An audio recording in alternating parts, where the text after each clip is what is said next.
EVM वरच दोषारोपण खोटं नाटक करत राहिले तर येणाऱ्या सर्व निवडणुकांमध्ये याच्यापेक्षा जास्ती दारुण पराभव हा विरोधकांचा झाल्याशिवाय राहणार नाही. नॅशनल कॉन्फरन्सचे नेते जम्मू काश्मीरचे माजी मुख्यमंत्री ओमर अब्दुल्ला यांनी कालच आपला स्टेटमेंट दिला आहे, ज्याच्यामध्ये त्यांनी विरोधकांना म्हटलं की जेव्हा विरोधक निवडणुका जिंकतात तेव्हा ईव्हीएम चांगल्या, आणि जेव्हा हरियाणा महाराष्ट्रामध्ये पराभूत होतात विरोधक तेव्हा ईव्हीएम वाईट.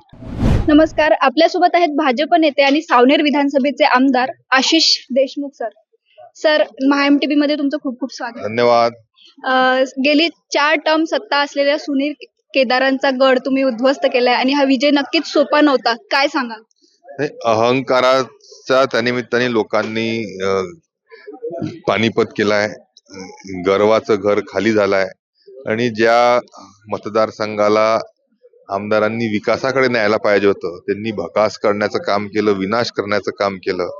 अशांच्या विरोधात मी लढत दिली आणि जनतेने मला भरघोस असा आशीर्वाद दिला. त्यांनी दिलेल्या आशीर्वादाचं खऱ्या अर्थाने चीज करण्याचं काम येणाऱ्या काळामध्ये आम्ही नक्की करू. न भूतो न भविष्यती असा विकास सावनेर कळमेश्वर तालुक्याचा नक्कीच केल्याशिवाय आम्ही राहणार नाही. आज राज्यामध्ये सन्मान्य देवेंद्रजींच्या नेतृत्वामध्ये महायुतीचं सरकार आलंय. स्वतः मुख्यमंत्री हे नागपूरचे आहे आणि प्राधान्याने आपल्या मतदारसंघाचं काम हे नक्कीच मुख्यमंत्री करतील असा विश्वास मला आहे. आणि खऱ्या अर्थाने आमूलाग्र बदल विकासाच्या दृष्टीने येणाऱ्या काळामध्ये आपण या दोन्ही तालुक्यामध्ये पाहाल.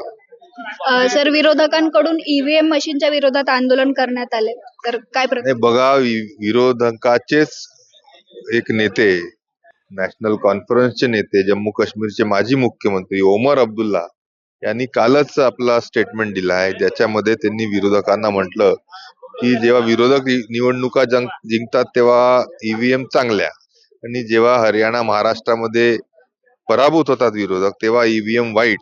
म्हणून अशा प्रकारच्या चुकीच्या कल्पना ज्या विरोधकांच्या मनामध्ये आहेत ते खऱ्या अर्थाने दोगली राजकारण ते करण्याचे प्रयत्न करतायत. आणि म्हणून खरी कारण मीमांसा पराभवाची विरोधकांनी जर केली नाही आणि ईव्हीएम वरच दोषारोपण खोटं नाटक करत राहिले तर येणाऱ्या सर्व निवडणुकांमध्ये याच्यापेक्षा जास्ती दारुण पराभव हा विरोधकांचा झाल्याशिवाय राहणार नाही. हे होते भाजप आमदार आशिष देशमुखजी. कॅमेरामन आलेख चाळकेसह मी अवंती भोयर, महाएमटीबी नागपूर.